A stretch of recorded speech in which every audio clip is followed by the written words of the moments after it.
I separated from my husband and told the judge that our daughter was used to a quality life, that my husband would have to provide at least $500 a week to maintain her status. The judge just said, "You are right, the girl will stay with her father and you will have to pay $500 a week in child support." I walked into that courtroom looking like I belonged on the cover of a high-end lifestyle magazine, or at least in the VIP lounge of an international airport. I was clutching my limited edition tote, which is technically a high-quality mirror piece from a boutique that doesn't advertise to the masses, but the judge didn't need a lesson in luxury branding right then. Arthur, my soon-to-be ex-husband, sat there in a suit that clearly screamed off the rack and middle-class comfort, looking as drab as a rainy Tuesday. I have always been the one with the vision in this relationship, the one who understood that a family isn't just a group of people, but a brand that needs constant curation.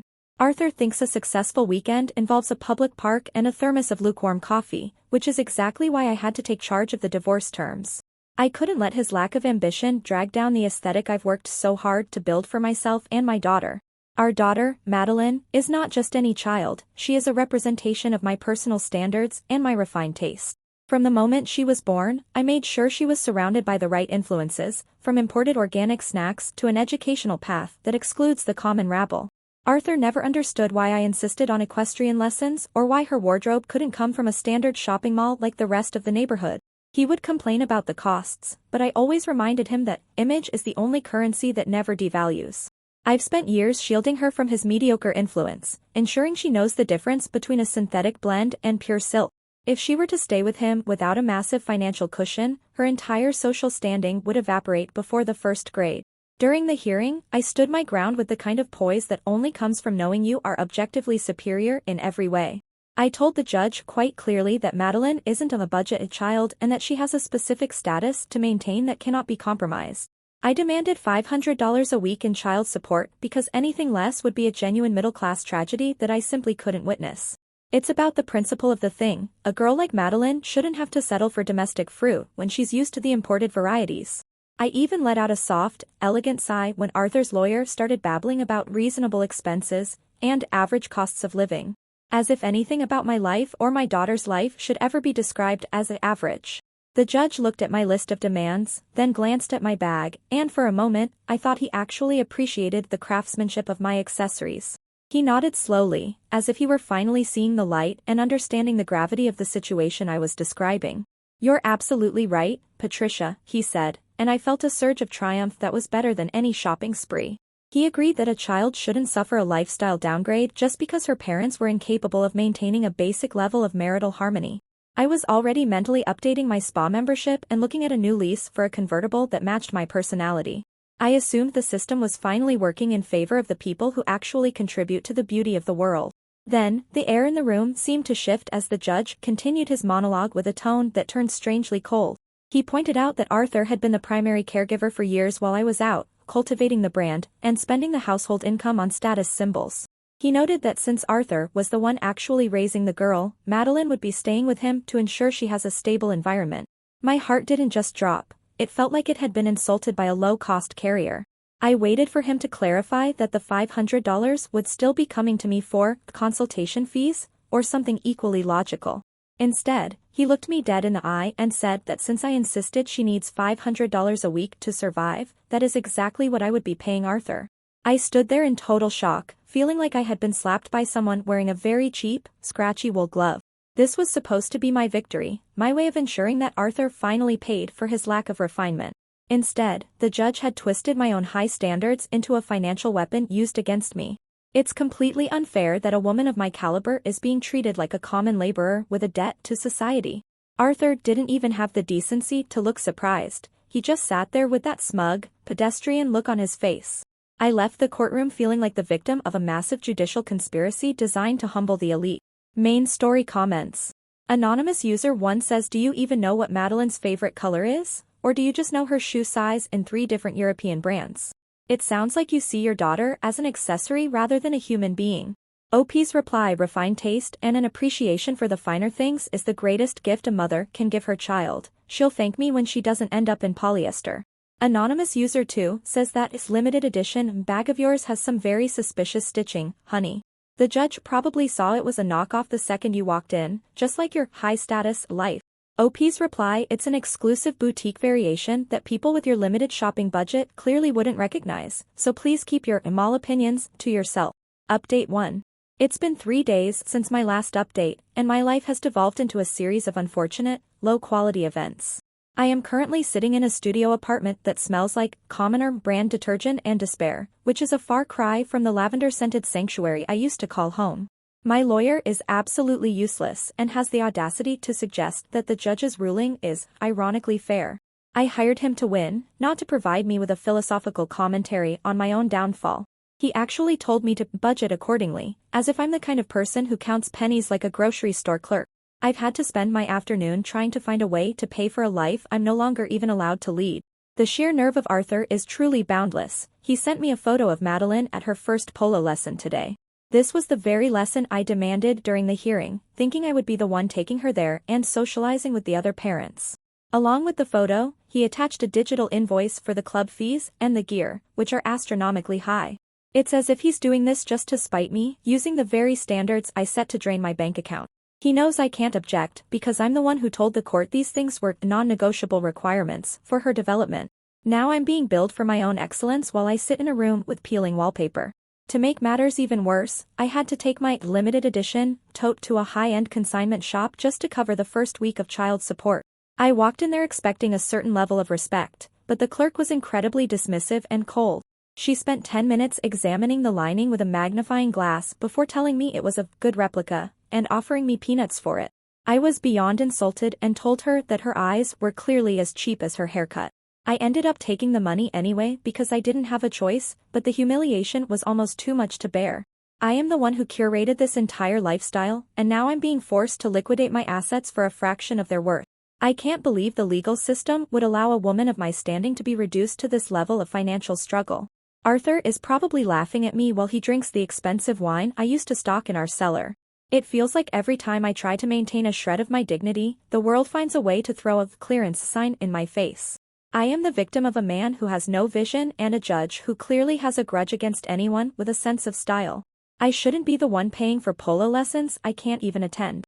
This whole situation is a middle-class trap that I never should have stepped into. Update 1 comments. Anonymous user 1 says the judge definitely saw through your fake bag and your fake lifestyle before you even opened your mouth. You really thought you could play the system with a knockoff tote and a bad attitude? OP's reply, the judge was clearly intimidated by a powerful, high-maintenance woman who knows her worth, and he chose to punish my ambition. Anonymous user 2 says you literally priced yourself out of your daughter's life by demanding $500 a week. You set the bar so high you couldn't even jump over it yourself. OP's reply, I refuse to be punished for having high standards for my daughter, even if the rest of the world is happy to settle for mediocrity. Update 2. It's been 2 weeks since my last update, and things have gone from tragic to absolutely catastrophic. I tried to reach out to Arthur to negotiate the terms of our arrangement, suggesting that Madeline could surely slum it, with $100 a week if she were staying with me instead. I explained that she doesn't really need equestrian lessons every single week and that we could find a more economical way to live. He just laughed a dry, annoying sound and reminded me of my own speech in court about not compromising on quality for any reason. He had the nerve to quote my own words back to me like a script from a bad movie. He's holding me hostage with my own philosophy, and it's the most ungrateful thing I've ever experienced. Because the consignment shop money didn't last as long as I expected, I've had to take a job as a luxury brand consultant. That is the official title I give people, but the reality is that I'm standing behind a perfume counter at a department store. I have to wear a polyester uniform that feels like it's made of recycled plastic bottles and itchy dreams. I spend 8 hours a day spraying expensive scents on people who can barely afford the bus fare to get to the mall. The irony of my situation is thick enough to choke on, as I'm literally selling the lifestyle I used to own. My feet are constantly throbbing, and I have to smile at people I would normally never even make eye contact with. Just yesterday, I saw a woman who looked exactly like one of Arthur's friends walking toward my counter. She was wearing the exact same perfume I used to wear, the one that costs more than my current weekly rent. I had to duck behind a display of, buy one get one free, lotions just to avoid being recognized in my shameful uniform. It's bad enough that I'm working for a living, but the idea of being seen by his social circle is a fate worse than death. I feel like I'm living in a parallel universe where I'm the one serving the coffee instead of ordering it. My life has become a series of shifts and schedules that I never agreed to participate in. The apartment isn't getting any better either, as the air conditioning is constantly breaking down and the neighbors play loud, tasteless music at all hours. I used to live in a gated community with soundproof walls and a sense of decorum. Now, I'm listening to the sound of someone's car alarm going off while I try to eat a salad that I had to assemble myself. Arthur hasn't sent any more photos, which I suppose is a blessing, but the silence feels like a different kind of insult. He's probably out there enjoying the high-status life I built for him while I'm calculating how many bottles of Chanel No. 5 I need to sell to keep my daughter in her private school. It's a total inversion of the natural order of things. Update 2 comments. Anonymous user 1 says from the courtroom to the perfume counter, it's amazing how fast the elite can fall when they have to pay their own bills. How's that a consulting career going for you? OP's reply, I am currently undercover for market research and will be back in my rightful position of power before you can even spell luxury. Anonymous user 2 says, do you even miss Madeline, or do you just miss the air conditioning and the fancy house you used to live in? It sounds like you're more upset about the commoner detergent than your daughter. OP's reply, the house air conditioning was barely adequate anyway, and my daughter deserves a mother who values excellence over emotional sentimentality. Update 3. It's been 1 month since my last update, and I am officially drowning in a sea of generic brands and unpaid invoices. My bank account looks like a wasteland, and I've been reduced to eating cereal that comes in a giant plastic bag instead of a box. Every time I pour a bowl, I feel a piece of my soul wither away under the weight of such blatant poverty. The Madeline tax, as I've started calling it, is consuming every single cent I earn at the perfume counter. I'm working double shifts just to make sure her quality of life remains untouched, while my own quality of life has vanished into thin air. It's as if I'm a ghost in my own story, haunted by the ghost of my former wealth. Arthur sent me a video this morning that felt like a deliberate physical assault on my ego. It showed Madeline opening a gifted designer dress that I have been eyeing for months, the kind that costs more than a month of my current rent. He had the audacity to use my child support money to buy it for her, knowing full well that I can't afford it for myself anymore. He looked at the camera and said, only the best for our girl, right Patricia, with a smile that was purely malicious. He is using my own logic as a weapon to humiliate me, and there is absolutely nothing I can do about it. My daughter is walking around in the clothes I should be wearing, and it's a level of disrespect I never thought possible. I actually tried to go back to court last week to claim that I was destitute, and needed the support amount lowered. I went in wearing a slightly older outfit, hoping to look like a woman who had suffered a tragic financial collapse. However, the judge wasn't interested in my performance and instead pulled up my social media posts from just last month. He pointed to several photos where I was bragging about my six-figure mindset and my unbreakable wealth. My own vanity was used as evidence of my ability to pay, and the judge laughed when I tried to explain that those were just motivational branding exercises. He told me that if I'm rich enough to be an influencer, I'm rich enough to pay for my daughter's equestrian gear. My own social media has become a digital prison that I built for myself with my own hands. I can't even delete the posts now because it would look like I'm hiding assets, but every like I get feels like another dollar being drained from my pocket. People are still commenting on my old photos, asking for style advice while I'm literally wearing shoes I bought from a discount warehouse. The gap between my online persona and my physical reality is so wide that I'm surprised I haven't fallen into it. I am working myself to the bone to fund a lifestyle for a man who doesn't even know the difference between silk and polyester. It is a nightmare that I simply cannot wake up from. Update 3 comments. Anonymous user 1 says your Instagram just cost you another $2,000 this month thanks to your six-figure mindset posts. Keep posting those luxury quotes, girl, the judge is watching. OP's reply, this user has been blocked. I don't have time for haters when I'm focused on my inevitable comeback. Anonymous user 2 says the kid is going to grow up thinking her mom is just a walking ATM who occasionally shows up in a polyester uniform. Do you even care? OP's reply, being an ATM for luxury is a noble maternal sacrifice that ensures my daughter never has to experience the horrors of the middle class. Update 4.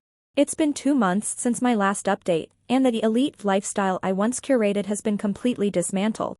I've had to cancel my gym membership, my weekly hair appointments, and I haven't seen a manicurist in so long that my hands look like they belong to someone who actually does their own gardening. I am currently wearing a sweater from God forbid a thrift store, and every time the fabric touches my skin, I feel a cold shiver of absolute failure. I tried to convince myself that it was vintage chic, but the reality is that it smells like someone else's memories and mothballs. I am a high-status woman living a low-budget nightmare, and there is no light at the end of this very tacky tunnel. Madeline called me today, and while I expected her to miss me, she spent the entire time gushing about her new lifestyle. She told me that Arthur is taking her to Paris for the entire summer, a trip that I had planned for us years ago. Because the judge ruled that her quality of life must be maintained at all costs, he decided that I have to contribute to the travel expenses as well. Since the girl needs to fly business class to avoid the germs of the masses, I'm now on the hook for an additional several $1,000s. I'm working double shifts at the perfume counter, inhaling synthetic floral scents for 12 hours a day, just so my daughter can stay in a 5-star hotel with a man who thinks bistro is a fancy word for a sandwich shop. I have effectively bought myself out of my own daughter's life by setting the price of her presence so high that I can no longer afford it. I wanted to win an argument with a judge and prove that I was the superior parent with the superior taste, but all I did was fund my own replacement. Arthur is now the hero who provides the luxury, and I'm just the invisible bank account that makes it all possible. My daughter talks about her amazing dad, and the amazing things they do, never realizing that every single one of those things is paid for by my sore feet and my polyester uniform. I am the architect of my own exile, standing behind a glass counter while the world I created moves on without me. There is no comeback coming, and there is no secret stash of wealth waiting to save me from this reality. I've realized, with a bitterness that no perfume can mask, that I am the one who built this trap and walked right into it with my head held high. I set a standard that I couldn't maintain once the support stopped flowing in my direction, and now I'm paying the price for my own vanity. I'm sitting in this dim studio apartment, looking at my reflection in a cracked mirror, and wondering how I ended up so far away from the woman I thought I was. I wanted to be the queen of a high-status empire, but I've ended up as the most expensive servant in the world.